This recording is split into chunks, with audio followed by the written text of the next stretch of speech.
다시 사도신경으로 신앙 고백하심으로 7월 25일 월요일 아침 예배를 하나님께 드립니다. 나는 전능하신 아버지 하나님, 천지의 창조주를 믿습니다. 나는 그의 유일하신 아들, 우리 주 예수 그리스도를 믿습니다.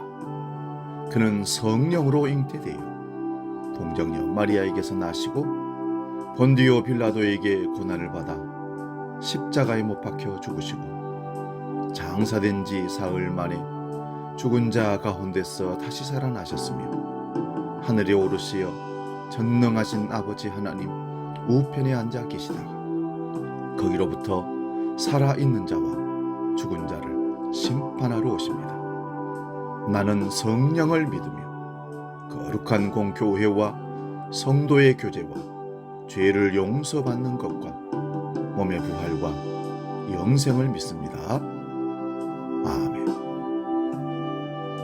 찬송가 191장 내가 매일 기쁘게 함께 찬송합니다.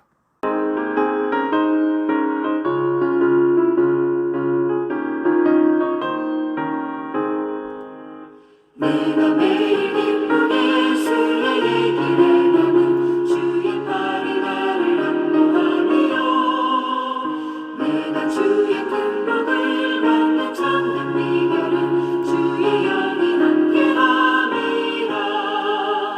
성령이 계시네 할렐루야 함께하시네. 좁은 길을 걸으며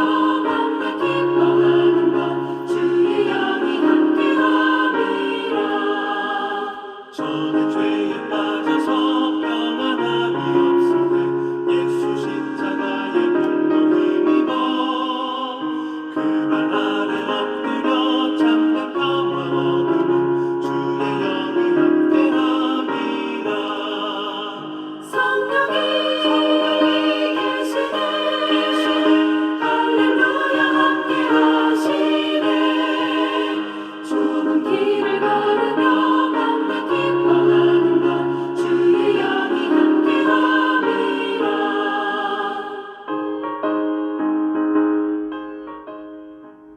오늘 아침 우리에게 주시는 하나님 말씀은 구약성경 잠언 6장 6절에서 11절 말씀입니다. 구약 916면에 있습니다. 잠언 6장 6절에서 11절 말씀 봉독할 때 살아계신 하나님의 음성을 들을 수 있기 바랍니다. 봉독합니다. 게으른 자여 개미에게 가서 그가 하는 것을 보고 지혜를 얻으라. 개미는 두령도 없고 감독자도 없고 통치자도 없으되 먹을 것을 여름 동안에 예비하며 추수 때에 양식을 모으느니라. 게으른 자여 네가 어느 때까지 누워 있겠느냐. 네가 어느 때에 잠이 깨어 일어나겠느냐. 좀 더 자자, 좀 더 졸자, 손을 모으고 좀 더 누워 있자 하면 네 빈궁이 강도같이 오며 네 곰핍이 군사같이 이르리라. 아멘. 봉독한 말씀으로 게으름이라는 제목으로 말씀을 상고하면서 은혜를 나눕니다. 인간은 한계 안에서 살아가는 존재입니다. 주어진 시간, 주어진 물질, 주어진 환경, 우리에게는 이렇게 한계가 너무 많습니다. 이 세상에 사는 인간 중에는 한계를 넘어설 수 있는 사람은 없습니다. 그래서 한계를 인정하지 않고 없애려는 것은 잘못입니다. 그러나 한계 때문에 주저앉을 필요는 없습니다. 주어진 한계 안에서 최선을 다하는 것이 부지런함입니다. 오늘 말씀 6절을 보면 게으른 자여 개미에게 가서 배우라 말씀합니다. 왜 개미를 부지런함의 상징으로 말했을까요? 그 이유는 세 가지입니다. 첫째는 개미는 스스로 일합니다. 7절 보면 두령도 없고 감독자도 없고 통치자도 없습니다. 가서 일해라, 돈을 벌어 와라, 쌀을 모아라 말하지 않는데 스스로 한다는 것입니다. 누가 뭐라 하지 않아도 스스로 알아서 일한다는 것이 개미의 특징입니다. 그런데 인간은 이렇게 해라, 저렇게 해라, 놀지 말고 일해라 수없이 권면하고 가르쳐도 말을 듣지 않고 게으른 것을 보고 개미만도 못하다고 생각한 것입니다. 두 번째는 개미는 앞으로 다가올 미래를 준비한다는 것입니다. 8절을 보면 먹을 것을 여름 동안에 예비하며 추수 때에 양식을 모으느니라. 미래를 대체하고 준비하는 겁니다. 이를 만나서 허둥거리지 않습니다. 미리 양식을 모아놓기 때문에 그렇습니다. 셋째는 개미는 쉬지 않고 움직입니다. 9절을 보겠습니다. 게으른 자여 네가 어느 때까지 누워 있겠으며 네가 어느 때에 잠이 깨어 일어나겠느냐. 개미가 가만히 누워 있는 것을 본 적이 없습니다. 언제나 때를 지어서 다니면서 일하고 또 일을 합니다. 게으름이란 무엇일까요? 뭔가 부지런히 움직이면, 바쁘기만 하면 부지런한 걸까요? 아닙니다. 게으름에도 차원이 있습니다. 먼저는 육체적인 게으름이 있습니다. 육체적으로 게으른 사람의 특징은 잠을 좋아합니다. 10절에 보면 좀 더 자자, 좀 더 졸자, 손을 모으고 좀 더 누워있자 하면 모두가 잠에 대한 얘기입니다. 자자, 졸자, 손을 모으고 누워있자. 그래서 누워있다가 일어나는 것을 잘 못해서 일어날 때마다 실랑이를 합니다. 너무 피곤하거나 몸이 좋지 않아서 그럴 수도 있습니다. 그러나 대부분의 경우는 뭉개는 것은 습관이라고 봅니다. 또 다른 특징은 행동은 없고 지나치게 편리함을 추구하는 것이 게으름입니다. 잠언 19장 24절에는 이렇게 말합니다. 게으른 자는 자기의 손을 그릇에 넣고서도 입으로 올리기를 괴로워하느니라. 게으름의 또 다른 게으름은 정신적인 게으름입니다. 정신적인 게으름의 특징은요, 핑계가 많고 남에게 책임을 전가하는 원망이 많습니다. 그리고 미래를 향해 열려있지 않습니다. 당연히 미래를 준비하지 않지요. 잠언 22장 13절에 이런 말씀이 있습니다. 게으른 자는 말하기를 사자가 밖에 있은즉 내가 나가면 거리에서 찢기거나 하느니라.